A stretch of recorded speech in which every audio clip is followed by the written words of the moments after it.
So what do? Why not just play the short game so we can get the ball out of his hands very fast to run a competent goddamn offense? Purposely running plays that are 10, 12, 15-yard routes, knowing damn well the goddamn offensive line is not going to be able to hold up, is ridiculous. It's clear. Oh, I played football for a very long time. I played in the NFL at a very high level for a very, very long time. I understand in a situation like that, when it comes to the 3s and 4s that you're playing with that aren't going to be on the squad and not going to make the team, give your quarterback a chance. Okay, you know what? You know they can't hold up that long? Let's play quick game. Let's play quick game just to get Shedeur in the goddamn rhythm. But no, you come out calling regular offensive plays that are very long, damn near play action if he was under center, knowing they take a while to develop, knowing good and goddamn well the O-line and the people you have out there right now are not going to be able to hold up. Outside of that, Shedeur has to be better in understanding that the offensive line that you're working with right now is not adequate. Get the ball out your hands. Get the ball out your hand. But he's holding the ball for one reason. He's holding the ball because the goddamn players aren't open. He's waiting for things to develop, which is why he's holding the ball and trying to make something happen by holding on to it, by scrambling, moving, obviously running out of area, running out of real estate, and being sacked. I'm not sure what game you guys are watching. Again, I state, Shedeur did play bad. He did. But why he played bad is clear as day if you understand the game of football and what he had to work with. Kevin Stefanski not letting Shedeur come back in the game to finish the 2-minute drill. Oh, I've never seen that before. I've never in my life ever have seen anything like that before. What are we doing? What are we doing? No disrespect to Snoop Huntley. Snoop is probably not going to be on the team. He's probably not going to be on the team. So I'm not sure what you were waiting to look. Snoop was on the team simply because quarterbacks were injured. So they brought in the extra body. Why not allow the players that are competing for a job, in this instance, Shedeur Sanders, to finish off the 2-minute drill? Agreed. Why? What are we doing? Who makes that call? He makes that call. Why? Because I want the last thing people to see. I want the last thing for people to remember is the mistakes and the sacks that happen and not give him a chance to redeem himself. That won't work. So Shedeur has to do a better job of getting the ball out of his hands. Ocho, he has some time. It's okay. Coach, hey, that ain't my game. That's Lamar Jackson. That's Josh Allen. That's Jalen Hurts. That's their game. Buying time like that. Shedeur has in a pocket. He can move side to side, but he doesn't have that ability, that escapability, like these other quarterbacks, like I mentioned. I don't understand why you would let Snoop Huntley take the 2-minute. Unless he's going to be one of the 4 quarterbacks that's going to be on your roster, you give that to Shedeur. I agree with what you said because you said, look, we've seen guys play bad, be great in the 2-minute drill, and you forget they played bad the entirety of the game. That's exactly what you would look like. You could have put Tom Brady out there with that offensive line. He would have looked the exact same way. You could have put Patrick Mahomes out there with that offensive line in that third quarter, the second half. He would have looked the exact same way. Kevin Stefanski saying we didn't play well in the second half. Well, yeah. I mean, obviously. You didn't call plays well in the second half. This is what Derek Carr had to say. I need to understand why we don't get to see Shedeur run this 2-minute drill. Wouldn't you want to see your young quarterback operate in this situation, get him more reps for the future? And will teams be willing to be able to deal with someone with the last name Sanders that brings the kind of attention to a team that he does, and he's not even the starting quarterback? You understand what I'm saying? Because I do. That brings a totally different dynamic to a team where it takes away from whoever the starting quarterback is, being Shedeur now coming in and being on that team. You get where I'm going with it? Now it's that I do. That he didn't create, but it just comes with the Sanders last name in general. That's a lot of oxygen being taken up out the room for a guy that's not playing.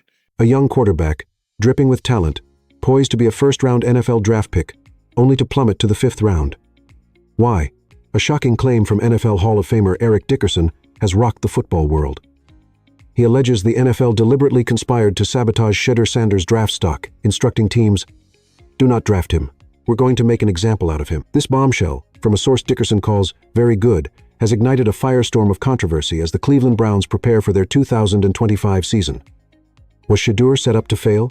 Let's dive into the chaos. But why would the NFL target a star like Shedeur?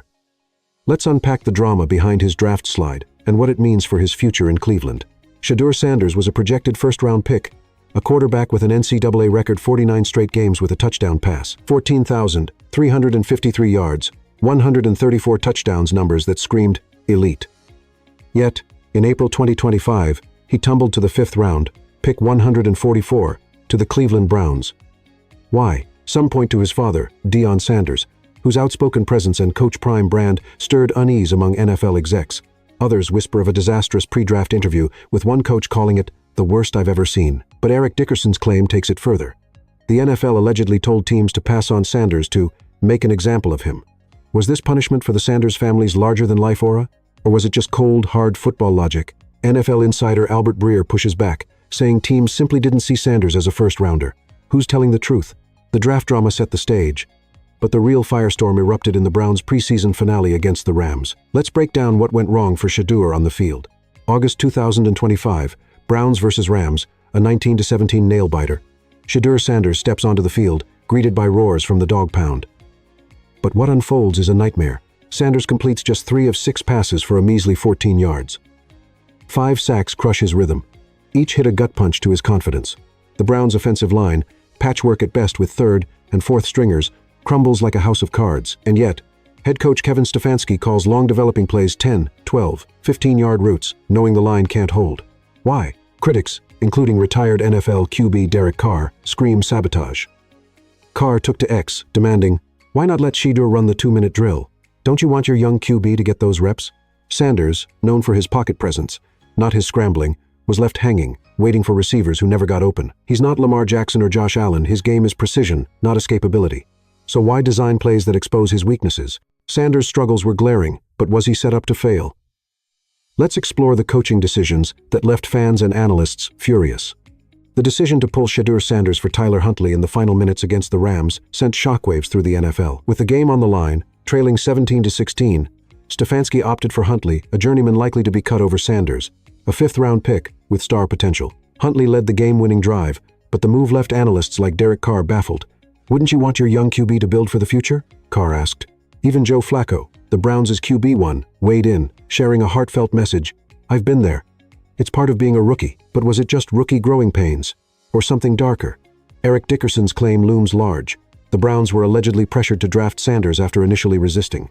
Did Stefanski's play calling and decision to bench Sanders reflect a deeper agenda? Fans on X are divided. Some call it sabotage. Others say Sanders needs to get the ball out faster. The truth?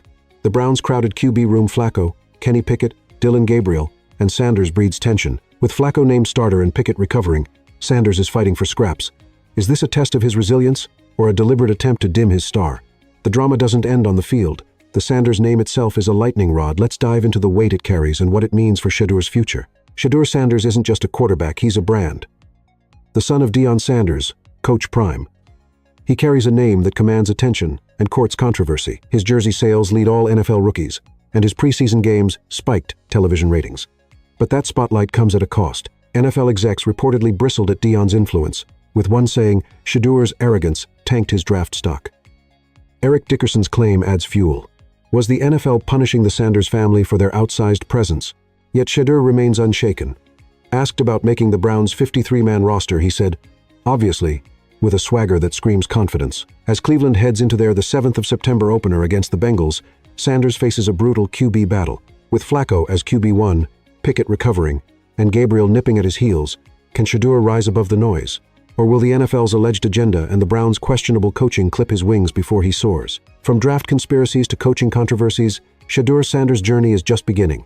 Stay tuned for what's next in this NFL saga. Oh, what do you think? Was Shedeur Sanders sabotaged by the NFL and the Browns? Or does he need to step up his game? Drop your thoughts in the comments below and let's get this debate rolling. Is Eric Dickerson's claim a bombshell truth, or just another conspiracy?